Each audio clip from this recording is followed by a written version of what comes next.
উপস্থিত আছেন আমাদের লোক কল্যাণ পরিষদের প্রোগ্রাম কোঅর্ডিনেটর মাননীয় অরুণ ঘোষ মহাশয়, উপস্থিত আছেন আপনাদের মহিলা সংঘের সমস্ত নেতৃত্ববৃন্দ এবং আমাদের আরসা গ্রাম পঞ্চায়েতের সিআরপি ভবানী মুর্মু মাঝি এবং আরো সকলকে নমস্কার জানিয়ে আমি আমাদের লক্ষ্যের দু চার কথা বলছি। যে লক্ষ্যটা আজ আমাদের সকলে, সেটা হচ্ছে কি সাস্টেনেবল ডেভেলপমেন্ট গোল। যে সাস্টেনেবল ডেভেলপমেন্ট গোলের কথা আপনাদেরকে ঘন ঘন বলা হচ্ছে, সেই সাস্টেনেবল ডেভেলপমেন্ট গোল আমাদেরকে 2030 সালের মধ্যে সম্পূর্ণ করতে হবে। তার সব থেকে বড় দায়িত্বটা দেওয়া আছে আপনাদের দিদিদের, বিবিআরপি। সব থেকে বড় দায়িত্বটা, যে দায়িত্বটা আপনারা পালন করার জন্য খুব পরিশ্রম করছেন, সত্যি এই পরিশ্রমের জন্য আপনাদেরকে অসংখ্য ধন্যবাদ জানাই।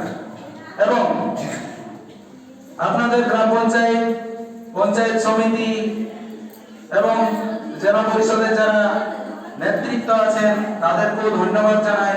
তারা কিন্তু এইটা পরিকল্পনা এবং রূপায়ণের ক্ষেত্রে খুব জোরদার ভাবে উৎসাহিত করছে মানুষকে।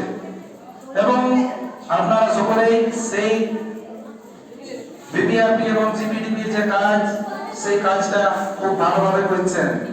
তাতে আমাদের লোক কল্যাণ পরিষদও কিন্তু যেরকম ভাবে সহযোগিতা করা প্রয়োজন সেই সহযোগিতা আমরা করছি।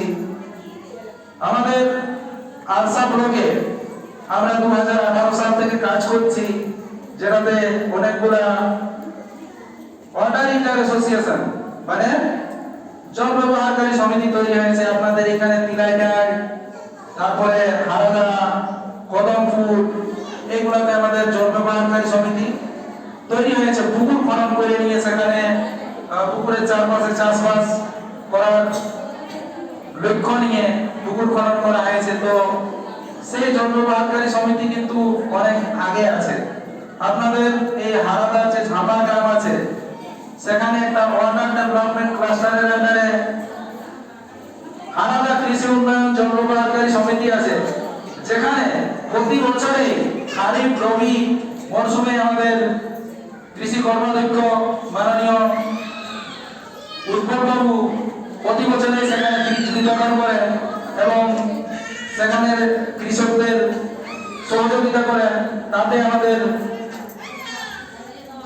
প্রাক্তন যিনি এডিও মহাশয় ছিলেন কৌশিক মাঝি, উনিও খুব সহযোগিতা করেছিলেন এবং নতুন যিনি এডিএসআর এসেছেন উনিও আমাদেরকে খুব সহযোগিতা করেছেন। এবং আমাদের সভাপতি মহাশয় তো আমাদের সবসময় আমাদের কাছে আছেন এবং মহিলা দিদিরা সকলেই আমাদের কাছে আছেন। আমরাও আপনাদের এই কাজকে সফল করার জন্য এবং এই লক্ষ্যকে পূরণ করার জন্য রাত দিন এক করে নিয়ে আমরা আপনাদের সঙ্গে সবসময় থাকবো। যখন যা প্রয়োজন হবে, যতটা সাধ্য আমরা আপনাদেরকে সহযোগিতা করব।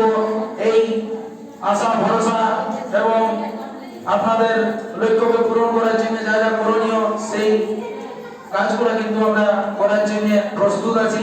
আপনারা আমাদের সঙ্গে থাকুন এবং এই লক্ষ্যকে আমরা যেরকম ভাবে যেন পূরণ করতে পারি সেই সংকল্প নিয়ে আজ থেকে আমরা নিজের বাড়িতে যাব।